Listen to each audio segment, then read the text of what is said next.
Hello सांग माने मोर channel story world को आपण मानक स्वागत। जदि वीडियो भल लगे then like share and subscribe करंतु और पाखरे थिबा बेल आइकन को दबा दियंतु। मु प्रीति आउ आज मु मो भाई सह घटिथिबा घटना विषय कहबी। अनेक दिन तलर कथा। मो भाई पाख गाँ को ता सांगर बाहागर रे जाई थाए। से दिन बाहागर काम सरू सरू राति प्राय 9:30 हो जाइथिला। घर को फेरिबा को सही रास्ता दे आसवाक पड़िबो।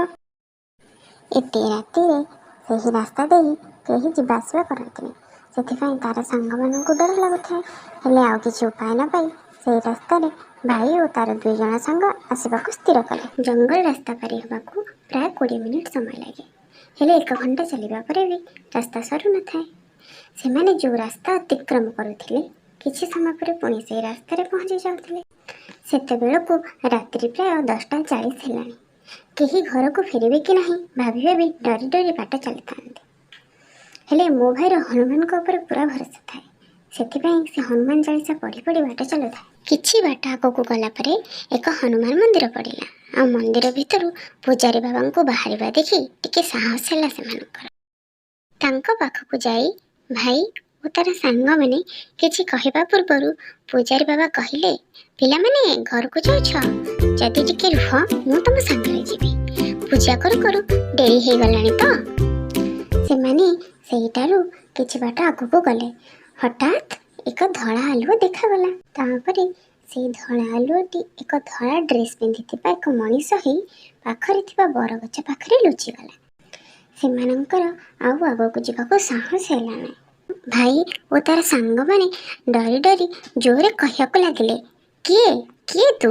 एही समय रे पूजारी बाबा तांको चुप रहिबाको कहि आगकू चलिबाको कहले। काहेकि ना से जानि जाइतिले सेटा गोटे आत्मा बोली। एमती चालू चालू किछि समय परे जंगल रास्ता सरी गला। सांग माने पूजारी बाबा को से आत्मा विषय बहुत किछि पचारिले। हेले पूजारी बाबा किछि भी उत्तर देले ना। तापरे पूजारी बाबा कहले, हे देख तम मानकर घर देखा गलानी। तमे माने एथरा जाओ मु जाउछि। आमे माने समस्ते घर आड़े चाहिलु तो से संगे संगे कोडे अंतर्धान हे गले। घर को आसीबा परे भाई को राति सारा निद हेउ न थाए। आ सकाळ हेबा मात्रे भाई पूजारी बाबा घरे पहुंची सबु घटना विषय जणेला। पूजारी बाबा सब सुनी सारी कहले, संध्या हबारु मु पूजा सारी घर को आसी जाए। कारण से जंगल दुर्गम हेतु सेठारे भूत प्रेत और आत्मा मानकर वास। तम मानकर भाग्य भल जे स्वयं संकट मोचन तम मानकर रक्षा करिसेंती। यह सुनी मो भाईर मन कृतज्ञता रे भरिगला। से संगे संगे प्रणाम करी भगवान को धन्यवाद जणाइला।